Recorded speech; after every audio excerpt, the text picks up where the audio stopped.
Hey, how's it going? Today, I want to share something that can totally change the way you take photos. Have you ever taken a picture that looks too bright or way too dark and wondered, why didn't my camera get this right? The secret is in a small but powerful feature called mirroring modes. Don't worry, I'll keep this simple. English might not be your first language. It's not mine either. So I'll explain in the easiest way possible. By the end of this video, you'll know what metering actually is, the different types of metering modes, when to use them, and I'll show you real examples on my Canon R50 so you can follow along if you have the same camera. Grab your R50 or just sit back and listen. Let's master this together. Let's start with the basics. Your camera doesn't really know what you're taking a picture of. It doesn't see a face, a tree, or a mountain. It only sees light. Metering is how your camera measures light and decides what the correct exposure should be. Think of it like this. Imagine filling up a glass of water. You don't want it overflowing. That's overexposure. Too bright.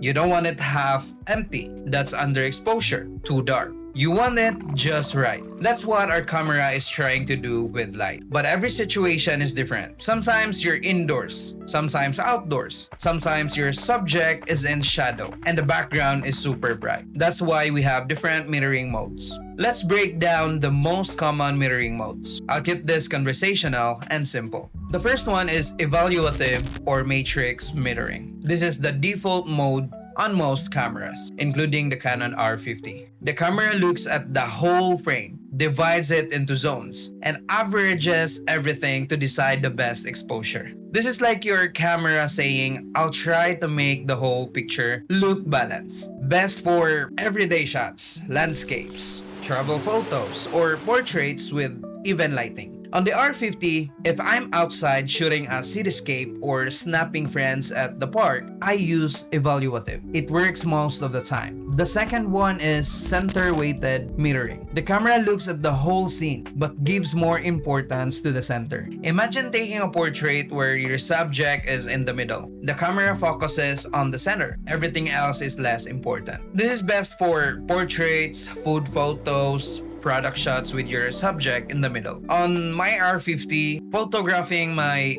coffee on the table or a friend sitting in front of me, center weighted helps expose correctly. The next one is the spot metering. This is precise. Spot metering measures light from a tiny spot, just 2 to 5% of the frame. It's like telling your camera, forget everything else, just measure light here. This is best for high contrast situations, concerts, dramatic, portraits, or someone in front of a bright window. On the R50, indoors, friend near a bright window, use spot metering on their face. And the R50 exposes for the face, not the window. The fourth one is the partial metering. Not every camera has this, but the R50 does. Partial is like spot metering but covers a bit more, about 6 to 10% of the frame. Think of it as a medium focus, not the whole scene, not a tiny dot. This is best for tricky lighting, distracting background, but not as extreme as spot. On my R50, shooting at sunset,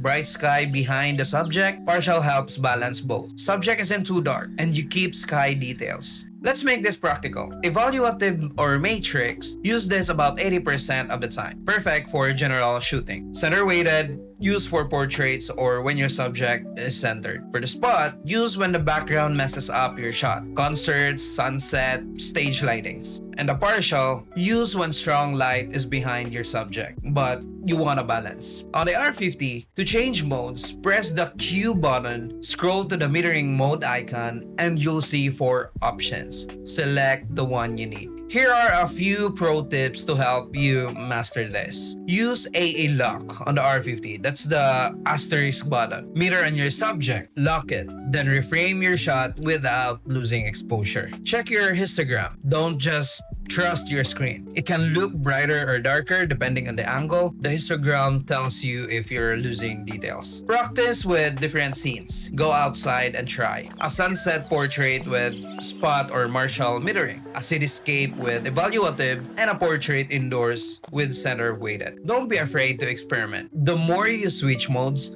the more natural it becomes. That's it. Mirroring modes might sound technical, but they're just different ways of telling your camera how to see light. On your Canon R50, you have 4 modes: evaluative, center weighted, spot, and partial. Once you know when to use each, your photos look more professional. If this helped you, hit like, subscribe, and tap the bell for more Canon R50 tips. Let me know in the comments, which mirroring mode do you think you'll use the most? Thanks for watching. Remember, photography isn't about the gear. It's about how you see the light. See you in the next video.